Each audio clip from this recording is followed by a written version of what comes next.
திராவிட பேரரசர் தமிழக முதல்வர் முத்துவேல் கருணாநிதி ஸ்டாலின் அவர்களின் நல்ல ஆசியுடனும்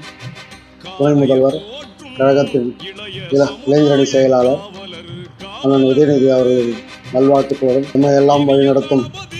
மாவட்ட கழக செயலாளர் சாதனை செம்மல் மண்ணின் மைந்தர் அண்ணன் கைத்தறி மற்றும் துணைநூல்துறை அமைச்சர் அவர்களின் வாழ்த்துக்களோடு இந்த மாவட்டம் உட்பட்ட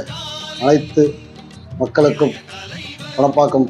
திராவிட முன்னேற்ற கழகத்தின் சார்பாகவும் பணப்பாக்கம் பேரூராட்சி மன்றத்தின் சார்பாகவும் தீபாவளி திருநாள் நல்வாழ்த்து. இந்நல்நாளில் எல்லோரும் உறுதியேற்போம், ஒன்றிணைவோம்,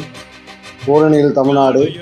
ஒன்றுபடுவோம், வென்று காட்டுவோம், தமிழ்நாடு போராடும், தமிழ்நாடு வெல்லும் என்ற முத்துவேல் கருணாநிதி ஸ்டாலின் அவர்களின் வார்த்தைக்கேற்ப இந்த போராட்டமானது அரசியல் தேர்தல் அல்ல, தமிழகத்தையும் தமிழ்நாட்டையும் தமிழ் மக்களையும் தமிழ் மொழியையும் காப்பாற்றக்கூடிய ஒரு தேர்தல். இந்த தேர்தலில் ஒருங்கிணைந்து அத்தனை மக்களும் இணைந்து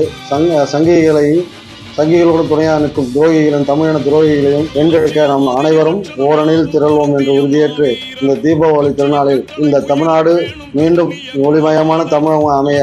எல்லோரும் ஒருங்கிணைந்து செயல்படும் என்று சொல்லி நல்ல நேரத்தில் பணப்பாக்கம் பேரூராட்சி மக்களுக்கும் பணப்பாக்கம் பேரூராட்சி மன்றத்தின் சார்பாகவும் பணப்பாக்கம் திராவிட முன்னேற்ற கழகத்தின் சார்பாகவும் இனிய தீபாவளி திருநாள் நல்வாழ்த்துக்களை தெரிவித்துக் கொள்ள நன்றி, வணக்கம்.